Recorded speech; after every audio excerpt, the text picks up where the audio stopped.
Hello friends, आज हम जानेंगे कि हमारी इम्यूनिटी, हमारी रोग प्रतिकारक शक्ति काम कैसे करती है।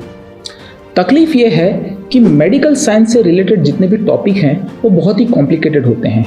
तो जब आम जनता उसके बारे में जानना चाहती है और कोई उसको समझाना चाहता है तो कॉम्प्लिकेटेड और टेक्निकल लैंग्वेज की वजह से वो समझ नहीं पाते। मैं इस चैनल पे कोशिश करूंगा कि मेडिकल टॉपिक्स के रिलेटेड इंफॉर्मेशन में लोगों तक आसान से आसान भाषा में पहुंचाऊंगा ताकि सामान्य लोग भी समझ सके कि क्या हो रहा है। मैं हूं आपका डॉक्टर फ्रेंड डॉक्टर निमेश और आज के वीडियो में हम जानेंगे कि हमारी इम्यूनिटी, रोग प्रतिकारक शक्ति काम कैसे करती है। ये भी जानेंगे कि ऑटो इम्यून डिसऑर्डर्स क्यों होती है और ये भी जानेंगे कि एलर्जी क्यों होती है। तो सबसे पहले हम ये जानेंगे कि इम्यूनिटी क्या है।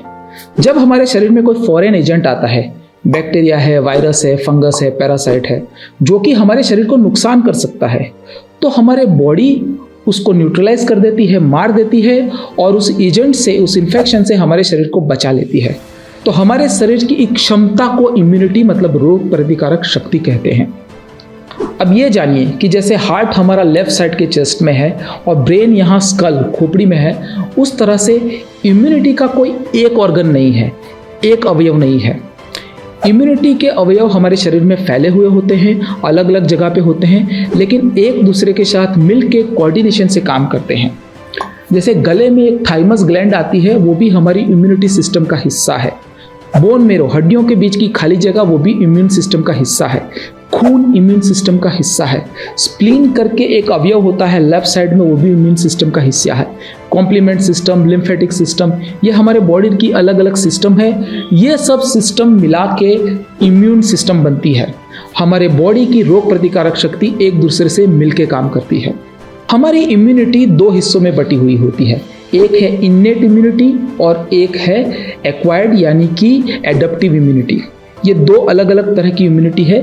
उन दोनों के काम करने का थोड़ा तरीका अलग है, लेकिन वो एक दूसरे से मिलके एक दूसरे के साथ कोऑर्डिनेशन से काम करती है। अब ये जानते हैं कि हमारी इम्यूनिटी, रोग प्रतिकारक शक्ति काम कैसे करती है। सबसे पहले जानते हैं इन्नेट इम्यूनिटी। इन्नेट इम्यूनिटी में होता क्या है कि हमारे शरीर के जो सैनिक है, हमारे शरीर को बचाने वाले जो कण है, वाइट ब्लड सेल्स है, नेचुरल किलर सेल्स है, फेगोसाइट्स है, हमारे खून में घूमते रहते हैं। अभी शरीर में कोई इन्फेक्शन का अलर्ट नहीं आया है, लेकिन फिर भी वो रूटीन गश्त लगाते हैं। जैसे पुलिस कैसे सड़कों पे गश्त लगाती है, उसी तरह से हमारे शरीर के ये सैनिक सेल खून में गश्त लगाते हैं और ढूंढते हैं कोई बाहर से इन्फेक्शन तो नहीं आ गया, कोई एजेंट तो नहीं आ गया जो हमारे शरीर को नुकसान कर सकता है। वो उसको ढूंढते हैं और उसको वहीं पे मार देते हैं। ये है इन्नेट इम्यूनिटी। इस इम्यूनिटी की खास बात यह है कि इसमें अलर्ट की ज़रूरत नहीं है, रेड सिग्नल की ज़रूरत नहीं है, शरीर को संदेश की ज़रूरत नहीं है कि इन्फेक्शन आया है। ये इम्यूनिटी रूटीनली अपना काम करती रहती है। दूसरी होती है एडप्टिव यानी कि एक्वायर्ड इम्यूनिटी। उसमें क्या होता है कि शरीर में जब कोई इन्फेक्शन आता है, वो बैक्टीरिया है, वायरस है, कुछ भी है, तो एंटीबॉडीज जो कि हमारे इम्यून सिस्टम का हिस्सा है, वो उसके साथ जाके जुड़ जाती है लॉक एंड की तरह, और शरीर में सिग्नल देती है कि भाई देखो, मैंने जिसको पकड़ा वो इन्फेक्शन है, मैंने जिसको पकड़ा वो गद्दार है, मैंने जिसको पकड़ा वो हमारे शरीर को नुकसान करने वाला है। वो रेड अलर्ट जारी करती है। और जब वो रेड अलर्ट जारी करती है तो दूसरे जो सैनिक है, जो हमने अभी बात की इन्नेट इम्यूनिटी में, किलर सेल्स है, फेगोसाइट्स है, टी सेल्स हैं, उस इन्फेक्शन को मार देते हैं। तो इस तरह से इन्नेट इम्यूनिटी और एक्वायर्ड इम्यूनिटी मिलजुल के काम करते हैं। अब ये दूसरी तरह की इम्यूनिटी थी एक्वायर्ड इम्यूनिटी, उसकी खास बात यह है कि जो एंटीबॉडी इन्फेक्शन से जाके जुड़ी थी, वो उस इन्फेक्शन को याद रखती है कि भाई ये इन्फेक्शन हुआ था। तो जब दोबारा वो इन्फेक्शन आता है, 1 साल बाद, 2 साल बाद या 25 साल बाद भी आता है, तो उस एंटीबॉडीज़ को, जिसको मेमोरी सेल बोलते हैं, उसको याद होता है कि ये इन्फेक्शन तो पहले आया हुआ होता है। तो जब वो इन्फेक्शन दोबारा आता है तो एंटीबॉडी जल्दी जुड़ जाती है और उसको मारने की क्षमता फास्ट हो जाती है। मतलब पहली बार जब वो इन्फेक्शन आया था तो उसको शरीर से निकालने में जितनी देर लगी थी, उससे बहुत कम देर दूसरी बार में लगती है। तो ये एडप्टिव एक्वायर्ड इम्यूनिटी की खासियत है। वो शरीर में रेड सेल अलर्ट जारी करती है और वो इन्फेक्शन को याद भी रखती है। एक्चुअली वैक्सीनेशन इसी बेसिक प्रिंसिपल पे काम करता है। तो अब ये जानते हैं कि एलर्जी क्या है। एलर्जी एक्चुअली हमारी इम्यूनिटी का डिसफंक्शन है। मतलब क्या? तो एलर्जी में क्या होता है कि हमारे शरीर में कोई इन्फेक्शन या इन्फेक्टिव एजेंट आता है तो हमारी इम्यूनिटी ओवर रिएक्शन करती है। मतलब इन्फेक्शन की मात्रा इतनी ज़्यादा नहीं होती पर रिएक्शन बहुत ज़्यादा हो जाता है। जैसे कि कोई आदमी धूल में गया तो धूल बहुत कम मात्रा में गई है और उससे हमारे शरीर को बहुत नुकसान भी नहीं होने वाला, लेकिन हमारी इम्यूनिटी बहुत ज़्यादा रिस्पॉन्स दे देती है। तो उसकी वजह से नाक बहना चालू हो जाती है, गला खराब हो जाता है, छाती में कफ भर जाता है, हमको खांसी आने लगती है। उसी को हम एलर्जी कहते हैं। तो शरीर की इम्यूनिटी के ओवर रिएक्शन को हम एलर्जी कहते हैं।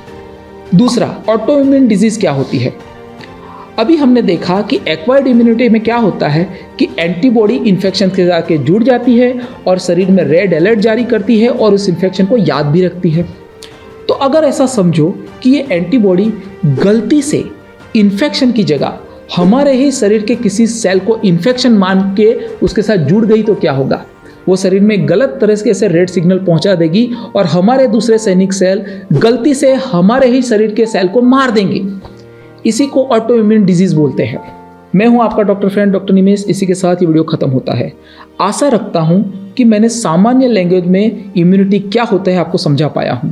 अगर आपको वीडियो अच्छा लगा है तो वीडियो को लाइक कीजिए, चैनल को सब्सक्राइब कीजिए। अगर आप कुछ पूछना चाहते हो या फिर किसी मेडिकल टॉपिक के बारे में सामान्य भाषा में समझना चाहते हो तो यहाँ नीचे ही कमेंट करें। शिवानी भटनागर, जिनकी मौत डर्मेटोमायोसाइटिस के कॉम्प्लिकेशन की वजह से हुई थी, वो भी एक ऑटो इम्यून बीमारी ही थी। अगर आप उस बीमारी के बारे में जानना चाहते हो तो इस वीडियो को देखने के बाद ये वीडियो ज़रूर देखें।